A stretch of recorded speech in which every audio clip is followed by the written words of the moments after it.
अस्सलाम वालेकुम friends, welcome to the learning point. जी फ्रेंड्स, कल हमने सीखा था टेबल में लेआउट में से कुछ यहाँ तक सीखा था, रोज एंड कॉलम्स। आज हम सीखेंगे मर्ज ग्रुप आज सीखेंगे, और इंशाल्लाह टाइम बचा तो आगे भी ज़रूर चलेंगे। मर्ज क्या होता है, सबसे पहले ये आप देख लें। मर्ज में 3 कमांड्स हैं। पहली है मर्ज सेल्स, उसके बाद है स्प्लिट सेल्स, उसके बाद है स्प्लिट टेबल। ठीक है, तो मर्ज सेल्स क्या होता है कि 2 सेल्स को आपस में मर्ज करना, मिलाना और उन दोनों को एक सेल बनाना। अब ये 2 सेल हैं, इन दोनों को एक ही सेल बनाना। ठीक है, इन तो अब मैं चाहता हूँ कि मेरी टेबल में जो ऊपर वाला ये ऊपर वाले सेल हैं, पूरी रो है, ये एक ही सेल बन जाए। अब ये तो रो है, उसमें कितने ही सेल हैं। ठीक है, तो मैं चाहता हूँ कि ये एक ही सेल बन जाए ताकि मैं इस टेबल का या टॉपिक लिख सकूँ या कोई ऐसा सेंटर टॉपिक लिख सकूँ जो सेंटर में आ जाए सबके। तो मैं इसे करूँगा मर्ज सेल्स करने से क्या होगा कि ये एक ही सेल बन जाएगा। अब मैं जो भी चीज़ लिखता जाऊँगा वो सेंटर पे ही आती जाएगी। ठीक है,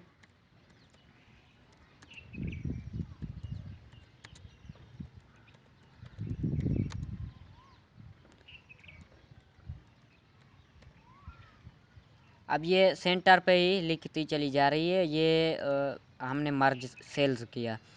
उसके बाद जो कमांड है वो स्प्लिट सेल्स। अब देखें स्प्लिट का काम क्या है। स्प्लिट का काम होता है, स्प्लिट की मैंने है तोड़ना।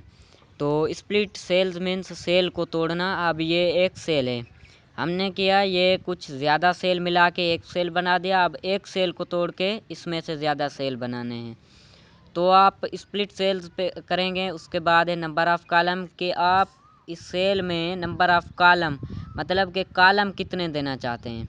उसके बाद है नंबर ऑफ़ रोज़, आप इस सेल में कितने रोज़ देना चाहते हैं, कितनी लाइनें देना चाहते हैं।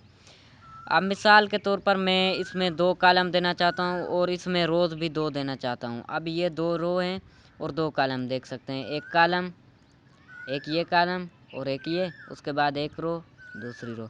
ठीक है, तो ये हमने स्प्लिट किया। स्प्लिट से क्या हुआ कि एक सेल के कुछ हिस्से बन गए, और मर्ज से क्या हुआ कि बहुत से सेल मिला के एक सेल बना दिया। उसके बाद है स्प्लिट टेबल। अब कभी कभी जब हमारे टेबल में जो काम हम लिखते हैं वो यहाँ पर पूरा हो जाता है। अब हम चाहते हैं कि यहाँ से टेबल तोड़ दें, यहाँ तक टेबल ख़त्म हो जाए और यहाँ से आगे जो टेबल अलग हो जाए, यहाँ तक हमारा काम क्लियर है। तो हम क्या करेंगे, स्प्लिट टेबल। स्प्लिट टेबल करने से क्या होगा, यहाँ से टेबल टूट जाएगी और ये टेबल अलग हो जाएगी और ये अलग हो जाएगी। ठीक है, ये स्प्लिट टेबल थी। उसके बाद जो कमांड है वो ये सेल साइज़।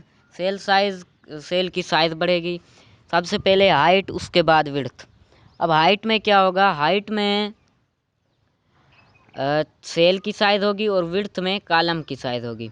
अब ये एक सेल है, जब हम हाइट को ये 2 एरो हैं, ऊपर वाले एरो पर आप क्लिक करेंगे तो सेल की साइज़ बढ़ेगी रो की, और नीचे वाले बटन पर क्लिक करेंगे तो क्या होगा, रो की साइज़ कम होगी। उसके बाद आते हैं ये कॉलम की साइज़ विड्थ।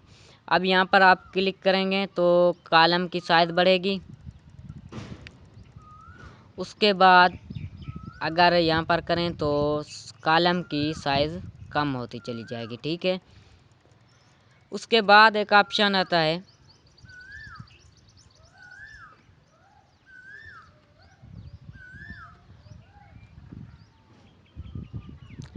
उसके बाद जो ऑप्शन है वो है डिस्ट्रीब्यूट रोज़ और डिस्ट्रीब्यूट कॉलम्स। डिस्ट्रीब्यूट रोज़ का मतलब है कि कभी कभी आपकी जो रोज़ हैं, फॉर एग्ज़ाम्पल इसे मैं डिलीट कर दूं। जी हाँ, अब कोई रो जो है रो साइज़ में बड़ी है। अब ये जो है कुछ उससे बड़ी है, ये जो है थोड़ी बड़ी है। अब हम चाहते हैं कि सबकी साइज़ एक जितनी हो, ये बड़ी ना हो या ये है या जैसे ये है, तो एक ही जैसी साइज़ हो सबकी। तो आप यहाँ से सिलेक्ट कर लें या फिर ये ऑप्शन है, यहाँ पर क्लिक करेंगे तो टेबल सारी की सारी सिलेक्ट हो जाएगी। तो आप चले जाएंगे डिस्ट्रीब्यूट रोज़ करेंगे। डिस्ट्रीब्यूट रोज़ करने से क्या होगा कि आपकी जो सेल आपकी रो की हाइट है वो क्या हो जाएगी, इक्वल हो जाएगी सब की सब। ठीक है। उसके बाद आ जाता है कॉलम। अब जैसे मैं किसी कॉलम को बड़ा कर देता हूँ, जैसे ये, उसके बाद ये। अब मैं चाहता हूँ कि टोटल जितने भी कॉलम है वो बराबर हो जाएं, तो इसकी जो है डिस्ट्रीब्यूट कॉलम इसको करना पड़ेगा। डिस्ट्रीब्यूट कॉलम का क्या मतलब है कि सब कॉलम को एक जितना बना दें। ओके। अब सारे के सारे कॉलम एक ही जितनी साइज़ के हैं, देख सकते हैं एक ही साइज़ के हैं। तो ये थे डिस्ट्रीब्यूट रोज और डिस्ट्रीब्यूट कॉलम्स। उसके बाद जो कमांड है वो है अलाइनमेंट। अब अलाइनमेंट क्या है, अलाइनमेंट में आपको वो चीज़ दी जाएगी जब आप अपनी टेबल में कोई भी कंटेंट लिखते हैं। जैसे फॉर एग्जांपल मैं ये कंटेंट लिख देता हूँ,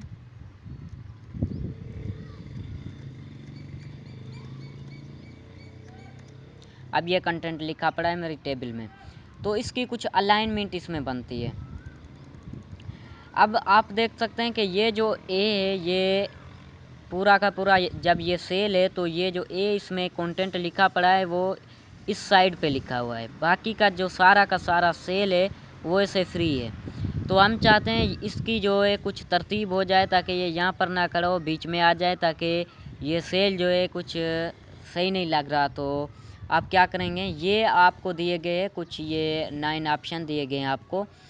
पहला वाला टिक है, तो इससे आप क्या समझेंगे, अब आप समझें ये एक सेल है, फॉर एग्ज़ाम्पल ये एक सेल है, तो सेल के इस साइड पे, इस कॉर्नर पे टिक है, तो आपका जो कंटेंट है वो इस साइड पे होगा। उसके बाद अगर यहाँ पर आप टिक कर देते हैं तो आपका जो कंटेंट है वो सेंटर पे हो जाएगा। उसके बाद यहाँ पर राइट पे हो जाएगा। अगर बीच में कर देते हैं तो यहाँ पर भी सेल के बीच में आ जाएगा। ये चीज़ आपको याद रखनी है। ये तो हमने एक चीज़ सिलेक्ट की थी, लेकिन अगर पूरे के पूरे इस रो को करनी है तो पूरी रो आप सिलेक्ट कर दें, उसके बाद सेंटर कर दें। अब सेंटर में हो गया। ठीक है, ये एक अलाइनमेंट कहलाती है। उसके बाद है टेक्स्ट डायरेक्शन। टेक्स्ट डायरेक्शन में क्या होता है कि आपकी जो लिखाई है उस लिखाई का तरफ तब्दील करती है ये। अब ये ए सीधा लिखा पड़ा है, बी सीधा है, सी, तो आप इसे थोड़ा सा चेंज करना चाहते हैं।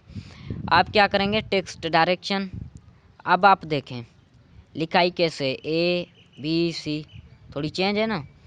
तो अगर और भी करें टेक्स्ट डायरेक्शन, अब कैसा हो गया, उसके बाद फिर से सीधा। तो ये टेक्स्ट का डायरेक्शन था। उसके बाद है सेल मार्जिन। अब सेल मार्जिन में एक और चीज़ आती है, आप देख लें, मैंने ये थोड़ी सी इसमें लिखी। अब सेल मार्जिन क्या होता है, जैसा कि पेज मार्जिन आपको पता है कि ये पेज मार्जिन है, ये भी पेज मार्जिन है। तो मार्जिन में कभी भी लिखाई नहीं होती, मार्जिन एक पेज की साइड होती है। तो इस टेबल में भी मार्जिन होती है। अब ये जो ए लिखा हुआ है, ए और इस लाइन के बीच में ये जो मुफासला है, ये फासले, इस फासले को क्या कहते हैं हम, इस फासले को कहते हैं मार्जिन। उसके बाद अब जैसे ये बी लिखा हुआ है, तो इस बी के ऊपर जो लाइन है, इसके और इस बी के बीच में जो फासला, इसे हम कहते हैं मार्जिन। तो आप सेल मार्जिन पे चले जाएं। अब देखें, टॉप 0 cm, बॉटम 0 cm और लेफ़्ट थोड़ी सी है। तो आप चाहते हैं नीचे भी थोड़ी जो है मार्जिन हो, उसके बाद ऊपर भी हो, तो आप यहाँ पर लिखें